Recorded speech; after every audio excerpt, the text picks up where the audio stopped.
Era of the one party dominance. One party dominance का मतलब क्या था कि ना उस टाइम पे क्या था, एक ही पार्टी थी कांग्रेस, सब उसी को मानते थे, क्योंकि उसी की वजह से क्या हुआ था, देश आज़ाद हुआ था। क्या हुआ था, देश आज़ाद हुआ था। इस वजह से सब लोग ना, यहाँ बैठना बेटा आप, ठीक है।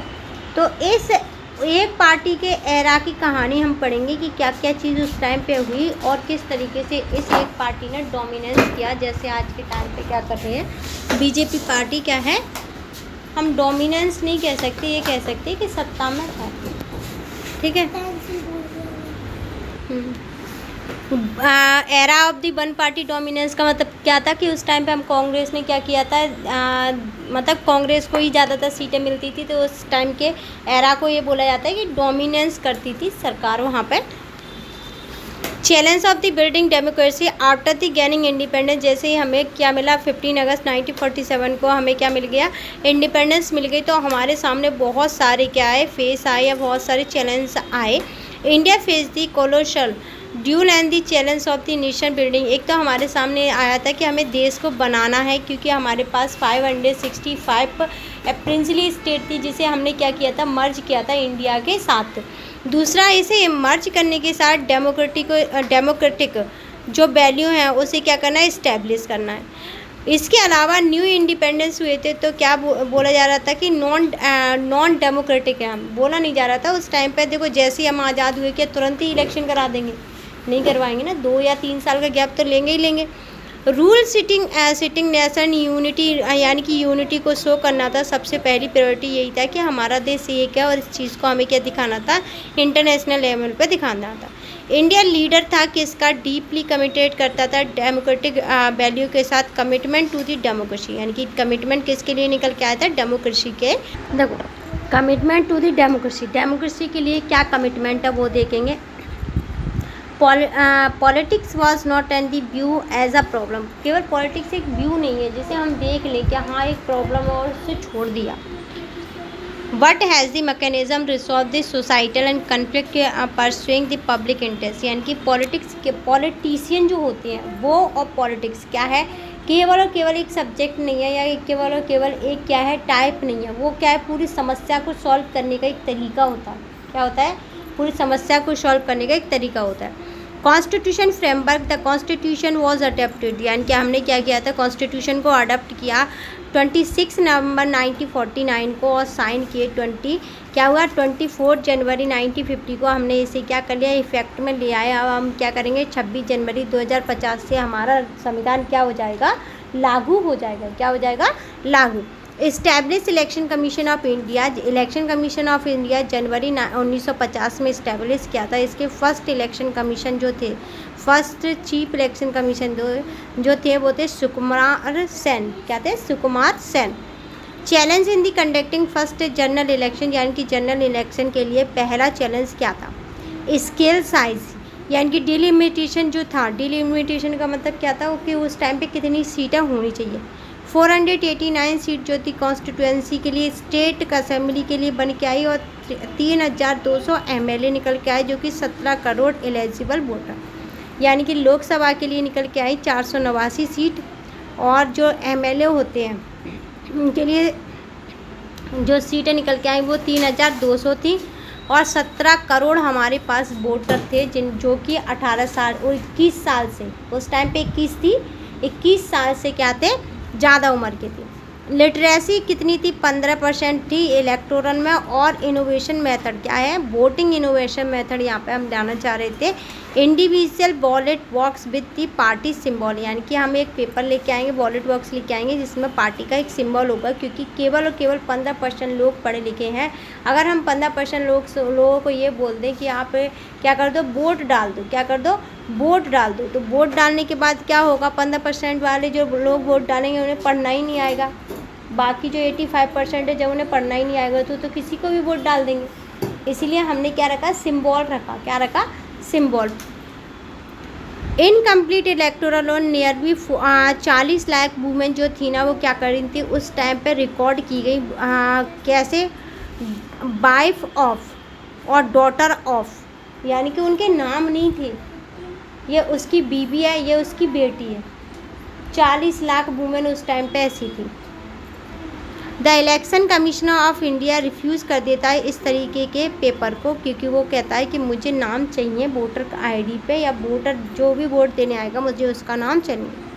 यूनिवर्सल एडेंट फ्रेंचाइज की बात करें तो criticise called is the biggest gambles in the history and the absurd fates, and however to successful execution within over the 50 voter turnout proof criticise wrong. यानी कि क्या था, यूनिवर्सल एडल्ट फ्रेंचाइज का मतलब क्या था कि हमने पूरे देश के जितने भी लोग हैं उस टाइम पे 21 ईयर के, उन सबको हमने वोट देने का अधिकार दे दिया। लेकिन पूरी दुनिया में उस टाइम पे बहुत सारे, स्विट्ज़रलैंड में 1971 में वोट डालने का अधिकार मिला था।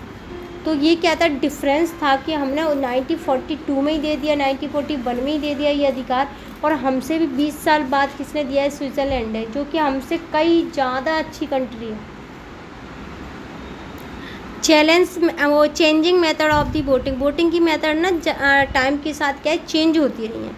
फर्स्ट जनरल इलेक्शन कमीशन वो इलेक्शन हुए थे 1952 में हुए थे, सेपरेट करता है, स्टील बैलेट बॉक्स हुए थे, प्लेस करता है into the each polling booth पे फॉर ईच कैंडिडेट, डिस्प्ले करता है their election symbol, voter drop करता है बैंक में, बॉलेट पेपर होता है into their choose box, 20 like steel box use करता है, stamped ballot paper.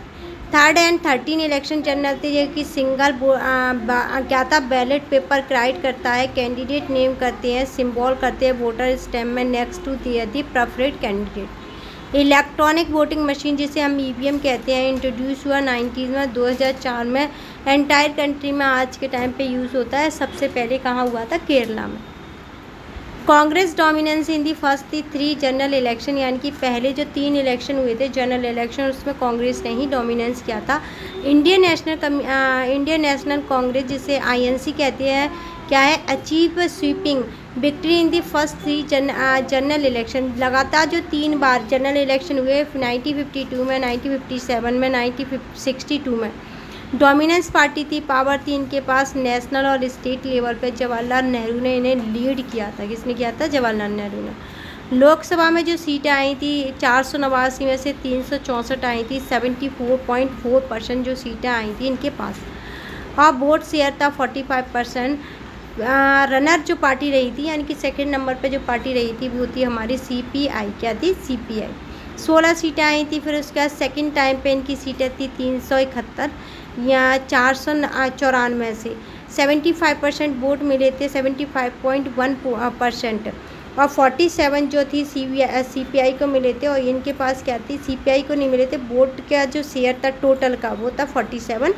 CPI second number की 27 सीट इसने जीती थी। फिर 29 जीती थी, 361 इन्होंने जीती थी। वाई डिड कांग्रेस विन और so many seat with the 45 voters, यानी कि क्यों ये सबसे ज़्यादा सीट जीत रही थी।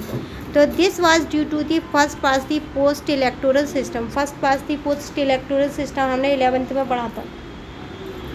Non Congress voter were the divided among the multiple rebels. Opposition party and candidate allow करते थे Congress to win seat even without any absolute majority और टोटल वोट्स कास्ट। यानी कि क्या था, एक तो हमें पहले से ही पता है, पहले से इतना इम्पैक्ट था, इतनी बड़ी पार्टी थी जिसने देश को आज़ाद करा दिया, एक तो ये इम्पैक्ट था। दूसरा ये था कि उस टाइम पे जवाहरलाल नेहरू बहुत ज़्यादा इफेक्टिव पर्सन थे।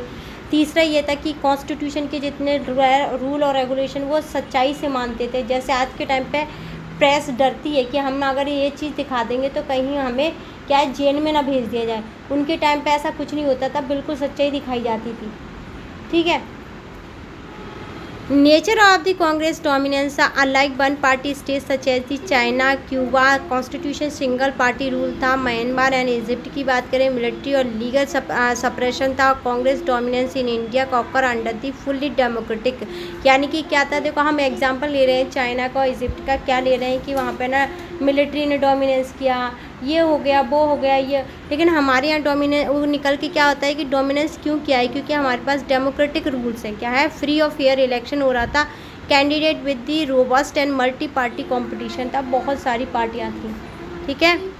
Factor behind the Congress, Congress के पीछे क्या फैक्टर थे? Legacy of the national movement, यानी कि नेशनल, मैंने बोला था कि स्ट्रगल किया उन्होंने, बहुत ज़्यादा कॉन्स्टिट्यूशन को बनाने में भी अपना कंट्रीब्यूशन दिया है, बहुत ज़्यादा पहले से इज्जत है पूरे ही देश में कि हाँ भाई कांग्रेस एक ऐसी पार्टी है जिसने पूरे देश को आज़ादी दिलवा ली।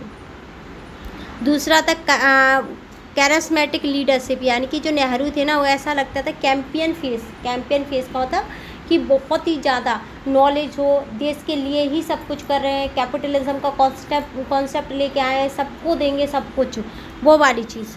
First of the blocks already process and the establish organisation network reach करता है लोकल विलेज में level long before party simmers, यानी कि ये क्या कह रहा है कि पहले से ही, आज के टाइम पे भी पता है कई लोग ये बोलते हैं जान जाए पर बचन न जाए वाला सीन है। बहुत सारे लोग आज भी इस बेस पे कांग्रेस को ही वोट देते हैं, चाहे उन्हें कोई फ़र्क नहीं पड़ता कौन आया है कौन गया है, ठीक है। Congress as a social ideological coalition, यानी कि सोसाइटी में ऐसा लगता था कि ये ना खुद ही आपस में गठबंधन कर रहे हैं, क्या कर रहे हैं, खुद ही। Social coalition bout and together diverse socio economic group, जैसे पीजेंट के साथ, इंडस्ट्रियलिस्ट के साथ, अर्बन ड्वेलर के साथ, विलेजर के साथ, अपर कास्ट और लोअर कास्ट, सबके साथ इनकी आइडियोलॉजी मैच करती थी। आइडियोलॉजिकल कॉलिशन क्या था? एकोमोडेशन क्या था? फैसिलिटेट एंड दी रिवोल्यूशनरी थी, इनके जो कॉन्सेप्ट थे ना ऐसे थे, क्रांतिकारी कॉन्सेप्ट थे, कंजर्वेटिव नहीं थे, रेडिकल राइट्स और लेफ्टिस्ट थे, सेंटर सेट करते थे, और tolerance management of the faction, यानी कि क्या था, इनके अंदर पहले से ये सहन शक्ति आ गई थी उस टाइम से ही कि किस तरीके से हमें लीड करना है, क्योंकि कांग्रेस 80-85 में बनी, फिर वहाँ से 1947 तक आना, और 1952 में डोमिनेट करना, फिर 7 में करना, फिर 62 में करना, तो यहाँ पे उन्होंने बहुत सारी रैलियाँ कर ली थी, बहुत सारे सेशन हो गए थे, तो जिससे उन्हें क्या हो गई थी, प्रैक्टिस हो गई थी कि किस तरीके से अपने आप को इस्टेब्लिश करना है। Faction inside the Congress compete and the internally insist of the weakening the party internal faction act as the self-balancing mechanism, keeping the discontent leadership within Congress rather than the joining opposition parties। की opposition party की बात करें तो origin देखेंगे किसका, SP का socialist party थी, और एक थी Congress socialist party.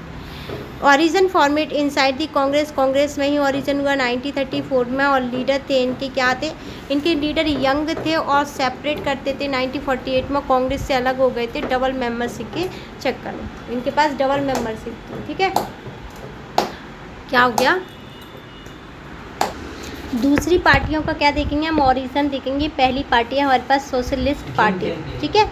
Congress socialist party थी, फॉर्मेट करती है इनसाइड कांग्रेस की, कांग्रेस जो पार्टी है उसी के अंदर एक पार्टी बनती है 1934 में, और ये क्या करती है, इसके जो लीडर होते हैं वो यंग लीडर होते हैं, और ये अलग हो जाती है 1948 में after the Congress ban dual membership, जैसे इनकी मेंबरशिप क्या है बंद कर दी जाती है, बैन कर दी जाती है लीडर की। तब आइडियोलॉजी देखेंगे, डेमोक्रेटिक सोशलिज्म था, इसके अलावा वो क्रिटिसाइज़ करते हैं कांग्रेस को बहुत ज़्यादा, कैपिटलिस्ट और लैंडलॉर्ड में स्पैट इनटू दी KMPP और PSP और SSP ओवर दी टाइम। ये क्या है, पार्टियों के नाम थे जो कि क्या है, किस चीज़ पे क्रिटिसिज्म दे रही है, कैपिटलिस्ट और लैंडलॉर्ड के बेस पे ये कह रहे हैं कि तुमने बहुत ज़्यादा पैसा जनता का अपने पास रख लिया है, ज़मीनों पे भी कब्जा कर लिया है।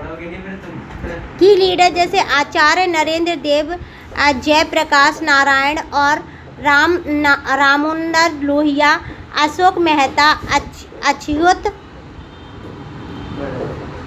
पटवाधर, ये लोग थे उस टाइम पे किसके, पार्टी के मेंबर।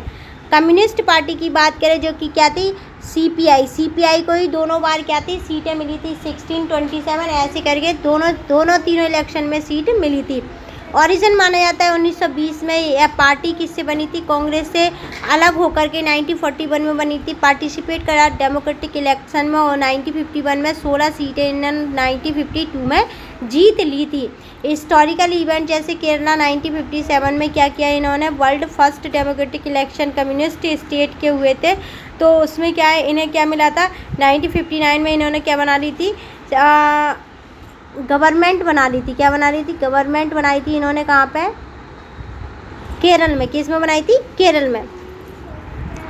और क्या हुआ था? नेमो पार्थिस डिसमिस किए थे सेंट्रल गवर्नमेंट में 1957 में। और क्या हुआ? कंट्रोवर्शियल आर्टिकल 356 का इन्होंने यूज़ किया था। स्पेल्ट 1954 की बात करें तो स्पेल्ट हो गई थी किससे? सीपीआई से। सीपीआई प्रो सोवियत थी और सीपी यानी कि प्रो चाइना मार्क्सिस्ट में क्या हो गई? कन्वर्ट। इन्होंने अपनी आइडियोलॉजी बदल दी, पहले क्या थी? रशियन आइडियोलॉजी थी और अब चाइनीज़ आइडियोलॉजी हो गई है। लीडर कौन थे इसके? गोपालन थे, ए के गोपालन थे और एस के डांगा थे। EMS नम्मा द्वारपाद, PC जोशी थे और अजोश घोष थे। भारतीय जनता पार्टी जो कि अब भी है, बीजेपी जिसे बोलते हैं, ओरिजिन हुआ था 1951 में। श्यामा प्रसाद मुखर्जी ने किया था। रूट ट्रेस इसके RSS से किए जाते हैं। हिंदू महासभा क्या है? इसकी प्रेसिडेंट है, जिससे ये बनी है। बीजेपी आइडियोलॉजी है one country one culture one nation. और क्या है? अखंड Bharat, reunion of India and Pakistan advocate करते हैं। हिंदी और ऑफिशियल लैंग्वेज क्या है इनकी? हिंदी है। फेवरेट किसके लिए? फेवरल है, न्यूक्लियर वेपन रखने चाहिए, इस चीज़ का सपोर्ट करते हैं। लीडर कौन है? श्यामा प्रसाद मुखर्जी थे। दीनदयाल उपाध्याय और क्या है? बलराज माधव। स्वतंत्रता पार्टी ओरिजिन हुआ था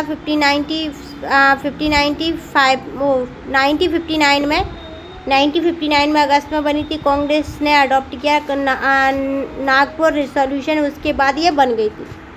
आइडियोलॉजी थी फ्री मार्केट रखना है, हमें क्या लेके आना है? ग्लोबलाइजेशन रखना है, मिनिमम स्टेट इंटरवेंशन चाहिए, प्राइवेट इंटरप्राइजेस हो, अपोजिशन हो, लैंड सीलिंग हो और लाइसेंस इकोनॉमी हो, फेवरेट क्लोजर टाइज हो। कुल मिलाकर के US वाली इकोनॉमी को सपोर्ट करते हैं। की एलिमेंट मतलब लीडर कौन थे? राजगोपालाचारी थे, KM मुंशी थे, NG राणा थे और मिन्नू मानसिंह थे। ठीक है।